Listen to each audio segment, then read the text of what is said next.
Ouais.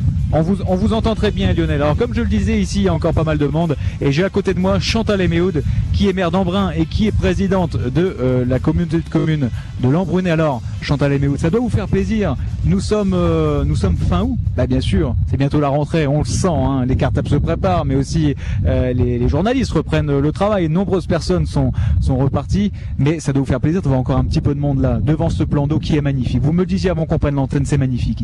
La saison se termine plutôt bien puisqu'effectivement on continue d'avoir du monde cette semaine avec une météo qui est clémente, avec du vent, mais c'est aussi important que sur un lac on ait un peu de vent pour permettre de pousser les voiliers. Bien sûr, là où ça a été compliqué, c'était peut-être en début de saison, Madame le maire. Nombreuses personnes se sont plaintes, notamment les professionnels, tout ce qui est restaurateur, tout ce qui est camping aussi. À Embrun, vous l'avez ressenti vous aussi, hein? Alors oui, on a ressenti un début juillet qui était moins enflammé que à partir du 14 juillet. Notre saison, mais c'est chaque année un peu la même chose. En gros, c'est 14 juillet, 15 août. Oui. On a la chance, grâce au triathlon et à d'autres manifestations, finalement, de prolonger la saison jusqu'à pratiquement la fin du mois d'août. Mais on est conscient qu'effectivement, la saison est courte et qu'il faut faire le maximum pour arriver à séduire à la fois notre population locale, mais évidemment la population touristique. Madame le maire, vous me tendez une belle perche. Embrun a réussi à surfer sur ces deux événements magnifiques. Premièrement, le Tour de France, puis on se souvient, ce contre-la-montre jusque Chorges, ça a été un événement splendide. Et puis les 30 ans, c'était la semaine dernière, le 15 août, c'était la grande épreuve, le 30e anniversaire du triathlon, l'Embrunman. C'est vraiment quelque chose de fabuleux. Ça a encore été fabuleux la semaine dernière. Absolument, très très belle épreuve. Ces deux événements sportifs de renommée internationale nous ont permis d'avoir une forte fréquentation que nous n'aurions pas eu si en effet nous n'avions pas eu ces manifestations de très haut niveau. Tour de France bien entendu, le triathlon avec les 30 ans qui s'est étalé sur 5 jours, oui, avec évidemment un point très fort qui est le 15 août, le grande distance, mais globalement nous avons eu 3800 triathlètes inscrits, 1000 sur le courte distance, 800 hommes, 200 femmes, 1500 sur le longue distance et puis d'autres inscrits pour les enfants et pour d'autres épreuves. Vraiment ces triathlètes viennent avec leur famille. Globalement, le 15 août, nous avions quasiment 30 000 personnes sur le site d'Embrun, le plan d'eau et la ville d'Embrun, ce qui est quand même énorme. Ce qui est énorme. Et il faut s'adapter quand c'est comme ça. C'est ce que me disait tout à l'heure un de vos confrères maires. Les bénévoles étaient sur le pied de guerre. Ça a été quand même assez éprouvant d'organiser un tel événement.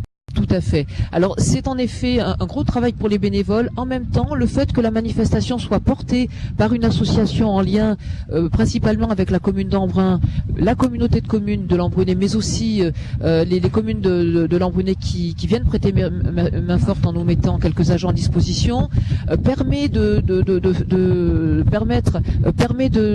vivre une aventure humaine que nous n'aurions pas si la formule du portage de cette manifestation était différente. C'est une aventure humaine, c'est une aventure sportive aussi, qui crée de l'émotion parce que il y a une implication à la fois des Embrunais, globalement des communes, mais aussi des touristes dont certains viennent en vacances parce qu'il y a le triathlon et parce qu'ils sont bénévoles. Ils s'impliquent. C'est merveilleux sur le plan humain, vraiment très belle opération. Alors Chantal Eméhoud, la saison se termine, on le sent, on l'a dit, mais c'est pas pour ça que les animations à Embrun et dans l'Embrunais s'arrêtent, bien au contraire. Bien au contraire, puisque nous avons très rapidement, début septembre, la fête patronale d'Embrun qui se déroule le premier week-end de septembre, le 7 et 8 septembre. En même temps, ce week-end-là, nous aurons la foire bio qui est organisée par l'association Génépi, mais qui est évidemment très largement financée et portée aussi techniquement par la commune d'Embrun et la communauté de communes de l'Embrunais. Très belle manifestation. Le week-end d'après, le week-end du 14 et 15 septembre, nous avons l'Embrun Raid en partenariat avec l'UCPA, très belle opération sportive là aussi qui va nous permettre de mettre en scène tout l'Embrunais, épreuves de montagne, de VTT, de natation, de kayak, de vélo, de course à pied. Là aussi c'est le sport qui est mis à l'honneur, mais on est une région très sportive. Et puis nous avons tout le mois de septembre qui est jalonné par toutes sortes de manifestations culturelles aussi, des expositions, des concerts de différents différentes natures pour toutes les générations. Et puis Chantal et Méhoud, on l'oublie comme ça, mais c'est important aussi de souvenir et d'évoquer ces rencontres médiévales. Il y a une petite représentation, ça se passe jeudi, c'est ça, hein? Absolument, jeudi, vendredi, samedi, les fêtes médiévales d'Embrun qui vont permettre de mettre à l'honneur une vingtaine de chevaux qui circuleront dans toute la ville, feux d'artifice, toutes sortes d'animations autour de l'équitation, autour de ce qu'était un petit peu le siècle, enfin l'époque médiévale et les siècles qui sont concernés par cette époque-là, avec des déguisements, les commerçants qui vont se déguiser aussi, qui vont porter des tenues d'époque, avec des déjeuners, des dîners en ville, à côté des commerces. Bref, une grande fête populaire aussi. Alors Chantal et Méhoud, bien sûr, la rentrée c'est pour tout le monde, y compris pour vous, pour Embrun, vous qui êtes élu, qui avez de nombreuses responsabilités. Il y a de beaux projets là qui se développent, à commencer par cette Entraigues 2. Là, c'est ça, cette zone commerciale qui se développe encore et encore. Absolument, parce qu'on n'oublie pas que même si notre région est essentiellement touristique, on a besoin de fixer des emplois à l'année, et la meilleure façon de les fixer, c'est évidemment de permettre aux entreprises de conforter ou de développer leurs activités. C'est la raison pour laquelle la communauté de communes de l'Embrunais a acquis des terrains, les a aménagés, oui, et les propose à un prix de vente très compétitif, puisque c'est un prix qui évidemment n'est pas le prix du marché, parce que grâce à des subventions que nous avons obtenues, ça nous permet de vendre moins cher que ce que ça coûterait si c'était négocié différemment. Et les entreprises à la fois locales mais des entreprises de l'extérieur viennent s'installer autour d'Embrun parce qu'elles misent sur le développement de ce canton. Elles ont raison, ces entreprises, parce que nous les aidons et nous les aiderons, nous poursuivrons nos efforts pour développer cet emploi. Il y a aussi en création la maison pour handicapés lourds vieillissants, et dès septembre 2014 sur la commune d'Embrun, c'est 50 emplois nets qui seront créés, quelles que soient les conditions climatiques, ces emplois seront créés. Pour revenir sur Entraigues 2, il y a déjà des entreprises qui se sont prononcées. Vous avez peut-être des noms à nous donner, savoir qui viendra, des gros groupes? Alors, donc on est en train de négocier avec un groupe important, mais nous avons déjà des entreprises importantes, hein. Je pense par exemple à Ascara et compagnie, qui était localisée sur Embrun mais qui se déplace sur Entraigues 2. Je pense à une entreprise comme la Comès, qui est une entreprise importante en matière d'assainissement et de techniques de caméras souterraines. Et bien cette entreprise se déplace d'un canton voisin pour venir là aussi s'installer ici. Et bien on est très heureux de voir cet emploi conforté et surtout développé. On en a besoin. Chantal et Méhoud, je vais vous poser la question pour la bonne règle, c'est la dernière question. Vous savez, de beaux projets, la création des emplois et tout, ça doit vous faire plaisir, mais j'imagine que vous voulez encore aller plus loin, proposer encore plus et être là pour aller, je vous le dis d'une autre manière, pour la 31e édition de l'Embrunman. Alors, c'est tentant évidemment, mais pour l'instant, je réfléchis et je me positionnerai clairement pour ce qui concerne mes objectifs donc municipaux 2014. Je me positionnerai clairement et tranquillement dans le courant de l'automne. Très bien. Merci Chantal et Méhoud d'avoir été sur notre antenne ce midi, sur l'antenne de DC Radio. Et on va continuer à donner la parole. Cette fois-ci, on va appeler le premier vice-président. Ben, il nous écoute pas, hein. Il est en train de profiter du plan d'eau, vous voyez. Il est en train de profiter du plan d'eau. C'est Jean-Bernard qui est maire de Baratier et qui profitait du plan d'eau. Il y a un petit peu de vent, mais ça n'empêche, on peut prendre le soleil. Je vous invite, Jean-Bernard, à venir à côté de moi. Alors, Jean-Bernard, il est maire de Baratier et il est comme je le disais, premier vice-président de la communauté de communes dans l'Embrunais. Alors, bonjour, parlez bien dans le micro, hein, si on va pas vous entendre, avec le vent qu'il y a. Alors, ce qu'on disait avec Chantal et Méhoud, on sent que l'Embrunais est en train de se développer véritablement. On parlait d'Entraigues 2, mais il y a d'autres projets, d'autres travaux, des nouveautés, à commencer par la digue de Vachère, hein, c'est ça, qui évolue. Oui, la digue de Vachère, elle nous a été imposée, disons, de la restaurer pour protéger donc la zone artisanale Entraigues 2, qui reçoit une vingtaine de lots, qui a très bien marché d'ailleurs. Et donc, il a fallu faire des travaux assez conséquents pour protéger cette digue.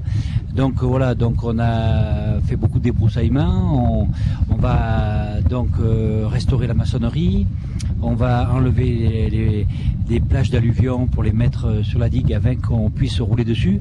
Oui. En fait, c'est des travaux assez conséquents, de l'ordre de 160 à 180 000 euros, Oui. pour sécuriser tout le secteur. C'était devenu essentiel, ça? Il y avait des risques, non? Écoutez, la digue, elle a été faite il y a très longtemps.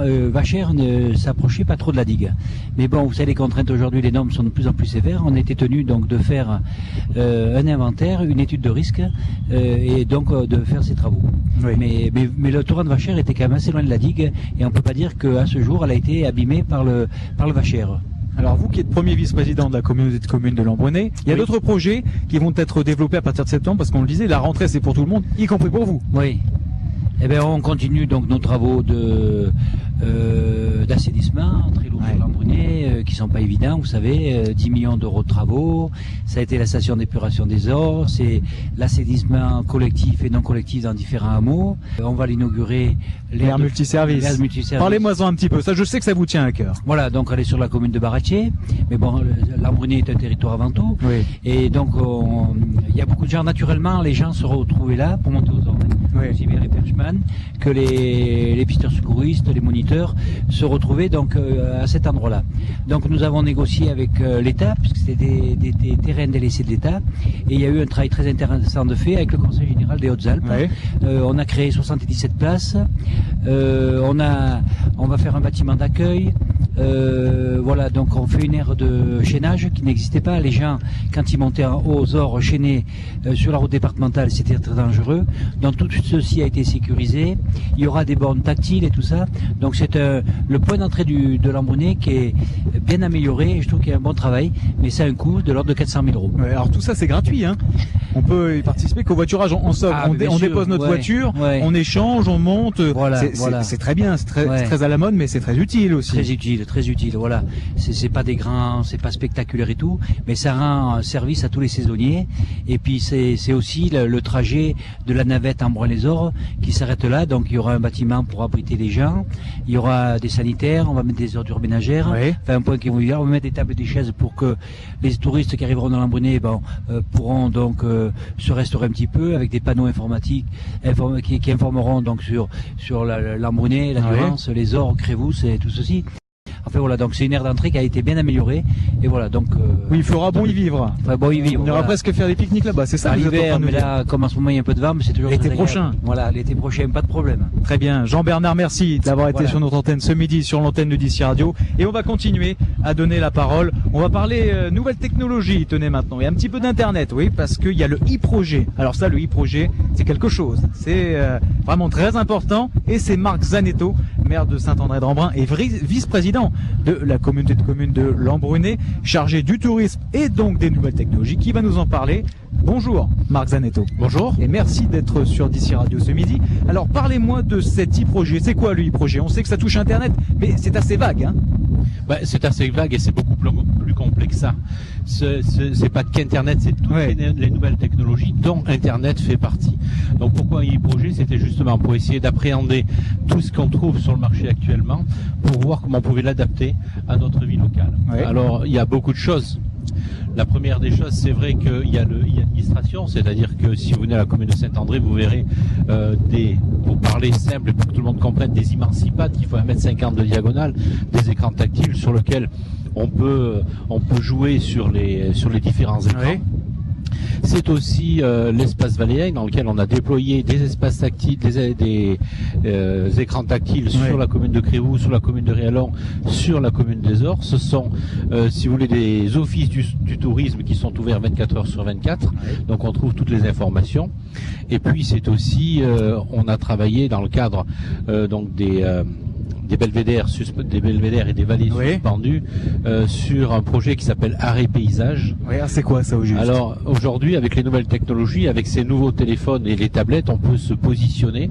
C'est-à-dire que la technologie, c'est définir l'endroit où la personne se trouve. Oui. En fonction de ça, eh ben, elle a sur son écran tout ce qui se passe autour d'elle. Alors si elle est à Barcelonnette, c'est tout ce qui se passe autour d'elle, autour de Barcelonnette. Et si elle est à Embrun, c'est tout ce qui se passe autour d'elle, autour d'Embrun. C'est-à-dire qu'elle se connecte par exemple et puis elle voit là où il y a une animation, là où on peut consommer, là où il y a de la culture, là, c'est ça en somme. Exactement, et qui plus, encore plus que ça, c'est-à-dire qu'on est rentré dans certains édifices, que ce soit la cathédrale, que ce soit l'abbaye du Boscodon, que ce soit le fort de Tournou, que ce soit les maisons de pays, on rentre à l'intérieur et on peut faire une visite virtuelle, même si on est en pleine montagne, même si on est à Bordeaux. Ça c'est très intéressant. Alors, par exemple, nous sommes à Bordeaux ou n'importe où, vous vous connectez, on peut visiter la cathédrale d'Embrun, dire tiens, comment elle est cette cathédrale, on y va. Pareil pour Boscodon qui est un endroit absolument magnifique, splendide, tout ça on peut le faire. Tout ça, on peut le faire avec les téléphones qu'on appelle des smartphones ou des iPhones maintenant. Alors c'est vrai que si vous êtes à Bordeaux, il faut télécharger l'application. Si vous êtes ici aussi, mais l'avantage quand vous êtes ici, c'est que l'appareil sait exactement où vous êtes et vous propose toutes les animations, tous les édifices qui sont à proximité. Et là où on ne sait pas, les gens ne s'en rendent peut-être pas compte parce qu'ils se connectent, ils ont accès à la cathédrale. Mais en amont, il y a des personnes qui sont venues prendre des photos ou faire des films. C'est ça, ça doit pas être évident de mettre ça en place. Oui. Donc il y a des gens qui sont venus faire des films. On est allé à la bibliothèque du cinéma dans les Hautes-Alpes pour récupérer des archives archives, voilà. On a envoyé donc des entreprises avec des appareils qui font des photos sur 360 degrés. Oui. Donc ces gens-là sont venus. Alors l'avantage c'est que on est au centre de la cathédrale, on peut tourner à l'intérieur de la cathédrale, mais on peut aussi se rapprocher d'un mur, voir un détail avec une qualité qui était inimaginable il y a une dizaine d'années. Oui. Alors les projets de l'Embrunet, c'est évidemment, on pense à Entraigue 2, on pense au plan d'eau derrière nous avec cette base nautique, on va l'évoquer tout à l'heure avec la mer de Crévoux. Mais il y a aussi des projets, pour tout ce qui est e-projet qui concerne ces tablettes, notamment des lunettes. Vous l'avez dit avant qu'on prenne l'antenne, ces fameuses lunettes où on a accès. Où on voit des choses, parlez-moi-en mieux que moi parce que j'ai pas encore eu accès à ces lunettes. Vous savez de quoi vous parlez. Alors, avant de parler des lunettes, il faut expliquer pourquoi. Oui. C'est-à-dire que si on travaille sur les nouvelles technologies, il faut faire aussi une veille pour voir un petit peu ce qui sort. En ce moment, ce sont des lunettes, c'est Google qui fait ça, on appelle ça des Google Glass, mais d'autres s'y sont mis, Samsung s'y met aussi actuellement. Donc c'est quoi l'idée? L'idée c'est que, avant d'en arriver aux lunettes, c'est que si on sait géolocaliser les gens, on a ici, vous voyez, une magnifique nature dans laquelle on peut se promener, dans le cadre des parcours de pleine nature, que ce soit le VTT, que ce soit les parcours pédestres, équestres et maintenant les promenades même avec accompagnés d'ânes. Donc les gens peuvent se géolocaliser, comme je le disais tout à l'heure pour d'autres produits, et grâce à ça, on peut leur montrer l'endroit où ils sont, leur indiquer la route à prendre, leur dire s'ils sont trompés. Pour avoir une explication que beaucoup comprennent, c'est qu'aujourd'hui sur Internet, on a Google Street, Google View, d'aller sur une route et regarder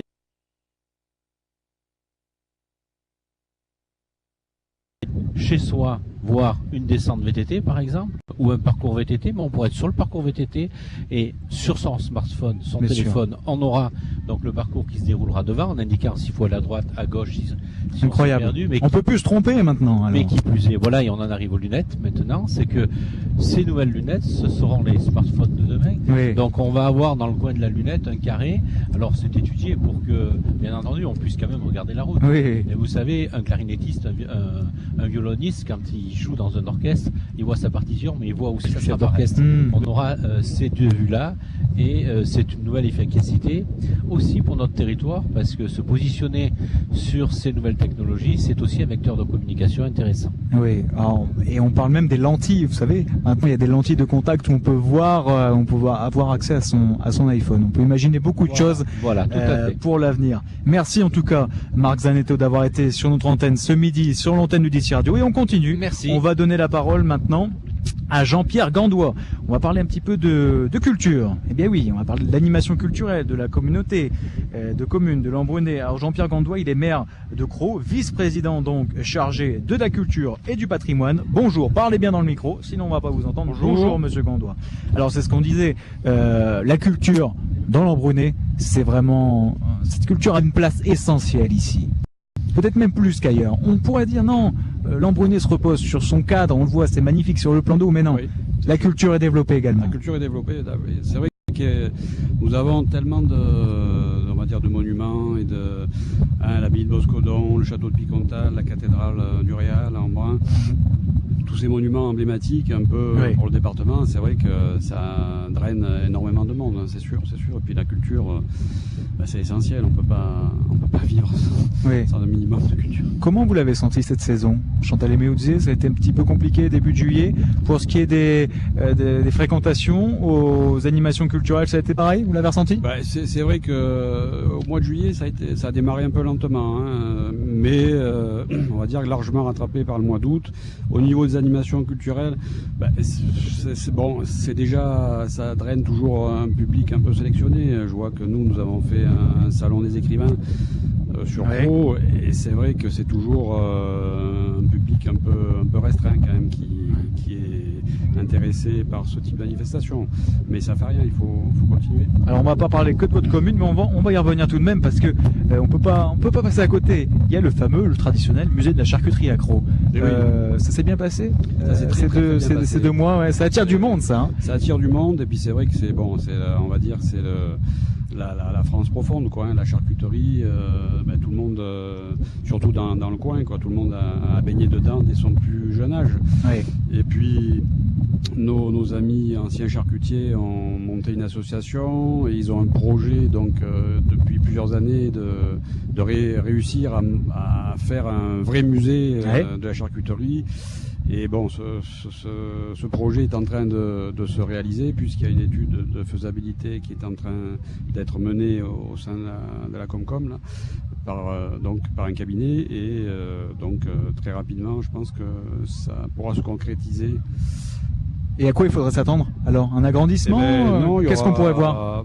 Probablement, donc il y aura un musée qui va se situer sur la route de Boscodon, donc à un endroit où beaucoup de personnes passent, puisque la ville de Boscodon draine énormément, la forêt de Boscodon, le torrent de Boscodon, et donc c'est un endroit qui a été choisi pour qu'il y ait un bâtiment.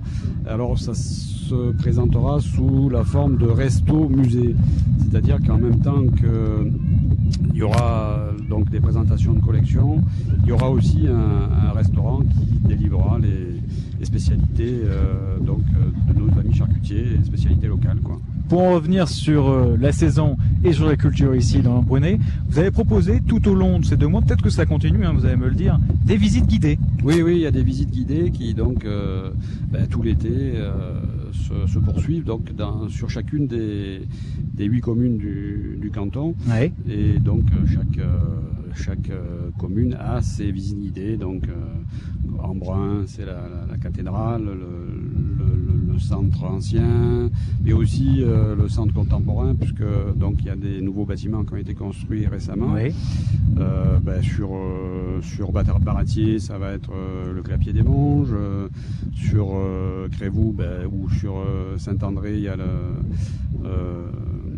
d'autres visites qui ont aussi lieu. Sur Crau, l'église de Saint-Jean, et dans le village, le centre ancien et l'église de Saint-Laurent. Bon, Jean-Pierre Gandois, les représentations continuent, hein, même pour septembre.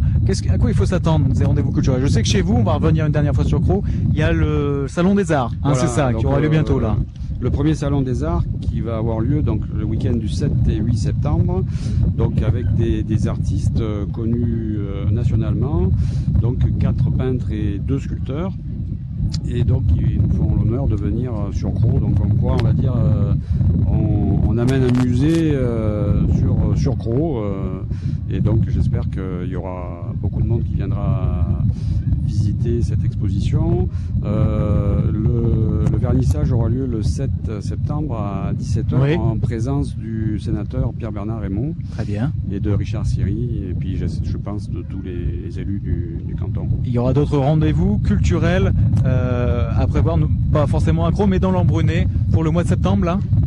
Petit agenda. Pour le mois de septembre, j'ai pas en tête vraiment d'autres manifestations. Bon, il y a le même week-end que le Salon des Arts, la foire bio qui se passe au Plan d'eau. Enfin bon, voilà. Puis d'autres manifestations, pas forcément de type culturel. Très bien, merci Jean-Pierre Gandois en tout cas d'avoir été sur notre antenne ce midi, sur l'antenne de DC Radio. Et puis maintenant on va donner la parole, on va continuer, hein. On va parler de ce fameux projet de centre aquatique au plan d'eau d'Embrun, là où nous sommes installés. Alors c'est Marie Fort qui va m'en parler, elle est aussi vice-présidente de la communauté de communes de l'Embrunet, mais aussi maire de Crévoux. Alors bonjour Marie-Jeanne Fort.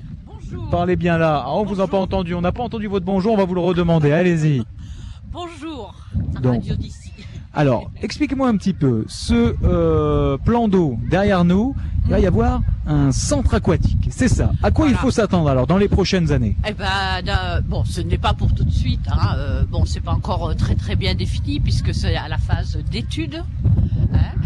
Et il y aura, bon, c'est ce qui remplacera la piscine actuelle, si vous voulez, qui est quand même maintenant qui a pris de l'âge. Ouais. Donc, ce centre aquatique, il y aura un bassin pour les jeunes, un bassin pour les moins jeunes. Enfin, il permettra à tous de pouvoir passer du bon temps avec l'eau, quoi. À quoi il faut s'attendre aussi? Des toboggans, peut-être des piscines à bulles. C'est pas encore bien défini, des piscines à bulles, enfin tout ce que vous trouvez dans un centre aquatique normal. Alors j'imagine qu'il y a une procédure à respecter, que c'est pas simple d'engendrer de tels travaux ici.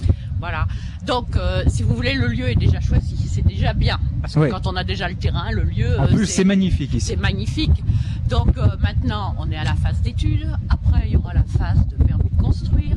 Il y aura la consultation des architectes. Il y aura la consultation des entreprises. Ouais. Enfin, bon, il y a pas mal de consultations. Donc, ce ne sera pas pour tout de suite quand même. Hein. Et pour revenir sur l'enveloppe, un tel projet, donnez-nous un petit peu une fourchette. Aïe, c'est là, la douloureuse, expliquez-la nous un petit peu. Pour la communauté de communes, c'est quand même lourd. Hein. On parle de 8 000 € aujourd'hui. 8 millions. 8 millions d'euros par an. 8 000, on ferait tous des piscines à bulles. On ferait tous des piscines à bulles. 8 millions d'euros, oui. Et donc, il faudra voir aussi les financements qui vont être apportés à ce projet. Parce que si on veut le garder en régie directe, ce sera difficile, quoi. Ça doit pas être évident. C'est pas évident parce qu'il faut rentrer les dépenses, il faut rentrer les recettes équivalentes aux dépenses au minimum, quoi. On imagine on imagine parce que on sait quand on vient ici, par exemple entre le 14 juillet et le 15 août, on peut pas poser sa serviette tellement il y a du monde. Oui. Mais là, avec un tel projet, comment on va faire? Faudra trouver un petit peu de place. Où est-ce que vous allez mettre tous ces touristes qui vont venir chez vous? Je pense qu'il y aura il y aura des parkings de créer peut-être, et puis ceux qui vont au plan d'eau n'iront pas au centre nautique. Enfin, bien sûr. Il y en aura pour tous, quoi. Il y en aura pour tous. Voilà. En tout cas, merci. Voilà. C'est très gentil d'avoir été sur notre antenne. Marie-Jeanne Fort, maire de Crévoux et vice-présidente de la communauté de communes de l'Embrunet. On continue notre petite table ronde avec notre avant-dernier invité. Oui, ça passe vite. Il arrive. Il va nous parler de la compétence du développement économique et des services de proximité. C'est Gérard Monod. Gérard Monod, qui est maire de Saint-Sauveur. Alors, faut bien parler dans le micro. Allez-y, bonjour, merci. Bonjour, merci de m'accueillir sur votre antenne. Eh bien, merci d'être avec nous. Alors, parlez-moi un petit peu. Vous êtes maire de Saint-Sauveur, mais vous êtes aussi vice-président de la communauté de communes chargée des services de proximité. Et il y a quelque chose que vous allez évoquer avec nous, le fameux relais de service public. Alors, c'est quoi de ça, l'Embrunet-Savinois. C'est quoi au juste? Le relais de service public de l'Embrunet-Savinois est installé et pris en charge par la communauté de communes de l'Embrunet depuis le 1er septembre 2001. Oui. Il a été labellisé par l'État et regroupe sur un même site d'emploi ainsi que les permanences de nombreux organismes, l'URSSAF, la CEDIC. Voilà. Le relais de service public de l'Embrunet a pour mission d'informer le public, de lui expliquer les principes de réglementation les plus couramment appliqués et les demandes qu'elles impliquent, de lui faciliter l'usage des procédures téléphoniques et électroniques, de préparer et d'organiser des rendez-vous physiques ou téléphoniques par visioconférence avec les techniciens ou les spécialistes de chaque réseau. D'accord. Voilà. Donc c'est quand même quelque chose d'assez essentiel. C'est important pour la communauté de communes de développer un tel outil. Absolument, parce que ce relais... C'est la proximité, parce qu'il y a beaucoup de personnes qui en manquent et qui n'arrivent pas, non pas à communiquer, mais c'est là qu'on voit qu'il faut aller vers les gens et vous êtes là aussi pour ça. Voilà, absolument. Et il est vrai que le service public de l'Embruné-Savinois a reçu plus de 6680 visiteurs, donc ce qui implique bien la nécessité de ce service. Très bien. Donc pour ce qui est de ce fameux relais, il y a combien de personnes qui planchent dessus par exemple? Alors actuellement, il y a 4 agents, Ouais. 4 agents qui reçoivent les demandeurs de façon permanente. Oui. Voilà. Et donc ça touche combien de personnes? Combien de personnes ils sont touchés par ça, peuvent En 2012, l'exploiter. 6680 personnes. 6680 personnes. 6680 personnes se sont présentées pour obtenir des renseignements. Donc on peut l'imaginer que ça va ne faire que grandir ça, parce que les gens ont besoin de cette proximité, de cet échange permanent. Absolument. Mais maintenant, 6680, ça représente déjà quand même beaucoup de demandeurs et on ne demande bien sûr qu'à satisfaire les besoins de tous les uns et de tous les autres. Très bien. Gérard Monod, juste un dernier mot. C'est important. Sur un rendez-vous qui va avoir lieu courant du mois d'octobre, ça se passera le 22 octobre, c'est le Forum de l'Emploi. Parlez-moi-en. Voilà, alors le Forum de l'Emploi pour l'édition 2013 aura lieu le 22 octobre sur le site d'Embrun. Oui. Ça se tiendra à la salle des fêtes d'Embrun, Oui. avec la présence d'entreprises qui vont proposer des emplois. Oui. En principe, il y aura de l'ordre de 130 offres d'emploi, dont certaines en CDI, et puis d'autres qui peuvent déboucher sur des emplois, sur des CDD. Ou, Ouais. voilà. Cette année, 35 entreprises seront présentes, Oui. et généralement, donc, les 2 tiers des offres d'emploi sont pourvues immédiatement. Donc ça marche bien, ça marche plutôt bien. Absolument. Voilà. Et ensuite, de 10 à 11, aura lieu une table ronde sur les nouveaux contrats de travail, pour permettre un petit peu aux gens de s'y retrouver un petit peu des fois dans la jungle des CDI, Parce qu'il y en a CDD. beaucoup, hein, des contrats. Il faudrait peut-être leur réexpliquer, c'est ça. Souvent, il y a Voilà. beaucoup de choses différentes et les gens ne savent pas. Voilà. Vous leur conseillez quoi? De venir et puis de Absolument. voir. Il y aura Et de toujours prendre quelqu'un qui contact, il y aura répondra à leurs toujours quelqu'un questions. qui les recevra. Et puis, bien sûr, après, s'ils ont besoin de renseignements complémentaires, ils peuvent toujours se rabattre sur les réseaux de services publics. Très bien. Voilà. Et en deuxième partie, l'après-midi se tiendra le forum de la pluriactivité et de l'entrepreneuriat à l'espace savinois de Serponçon, Ouais. de 11h à 16h30. Donc un beau rendez-vous. Et vous y serez, vous, sur place, pour accueillir un petit peu les gens. De par mes fonctions de vice-président, il faudra quand même que je sois présent. Et c'est essentiel. Voilà. C'est essentiel parce que souvent on a tendance à pas accompagner ces demandeurs d'emploi. Mais non, dans l'Embruné, on sait que c'est important de les accompagner. Voilà. Et puis je crois qu'on prend toutes les dispositions nécessaires pour le faire. Et enfin, pour terminer, à 16h30 à Savines-le-Lac, toujours, une table ronde, implanter votre entreprise sur notre territoire Embruné-Savinois. Ça peut être aussi un plus pour les futurs entrepreneurs qui souvent sont un petit peu perdus, un petit peu dans la jungle des démarches à pas faire, à poursuivre. Et voilà. Très bien, le rendez-vous est noté. Merci Gérard à vous. Monod, en tout cas, d'avoir été sur notre antenne ce midi, sur l'antenne de DC Radio. J'avais annoncé que vous étiez l'avant-dernier invité, hélas non, vous êtes le dernier invité, oui, parce que il y a Jean-Marie Barral qui n'est pas venu. Alors c'est fort dommage, mais c'est pas grave, on lui donnera la parole la prochaine fois. Ah, peut-être que Chantal Méhoud a un mot à nous dire, veut revenir pour évoquer, vous allez nous servir de dernier invité, c'est ça, premier et dernier invité pour boucler la boucle et nous parler, c'est notre invité, c'était Marie Barral, c'est ça qui devait venir. Jean-Marie Barral. Jean-Marie Barral qui n'est pas venu, maire de Châteauroux-les-Alpes, on l'excuse. Et il nous aurait parlé de la voirie communautaire et du récent transfert de la route de la Cascade. Alors parlez-moi un petit peu, Chantal Méhoud, de ça.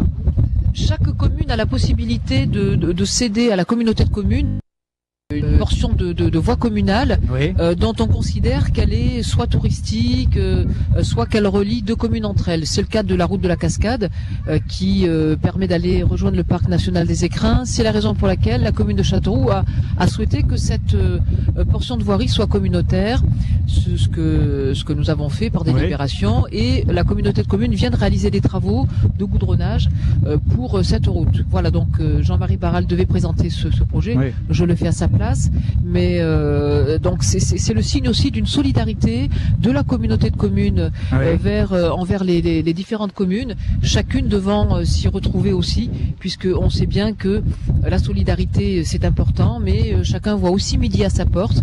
Et nous savons tous qu'il y a plusieurs midis, qu'il y a plusieurs portes, et que on doit respecter effectivement cette diversité, mais cette solidarité. Et Chantal et Méhoud, cela ne change absolument rien pour les usagers de cette route. Ça ne change strictement rien, si ce n'est que les travaux de rénovation ont été réalisés plus tôt, parce que c'est la communauté de communes qui les a intégrés dans son programme, ce que la commune de Châteauroux n'aurait probablement pas pu faire, compte tenu quand même de l'importance du montant de ces travaux. Très bien. Chantal et Méhoud, merci d'avoir été notre invité, notre deuxième invité pour la deuxième fois à la fin. Et puis merci aussi de nous avoir accueillis ici, sur ce magnifique plan d'eau d'Embrun. On y est toujours très bien accueillis, je vous remercie. Il est temps pour nous de rendre l'antenne. Hélas, on va peut-être aller profiter, non, pas jeter, piquer une tête dans le lac d'Embrun parce que il fait un peu froid, et oui, mais profitez de ce soleil avant que les nuages ne pointent le bout de leur nez. Lionel, j'espère que vous viendrez un jour faire un petit tour du côté d'Embrun. Vous êtes sûrement déjà venu, vous, ici, Oui. Profitez de ce magnifique plan d'eau. Oui, bien sûr, j'y suis passé, mais d'après ce que vous me disiez, l'eau n'est pas si chaude que ça aujourd'hui.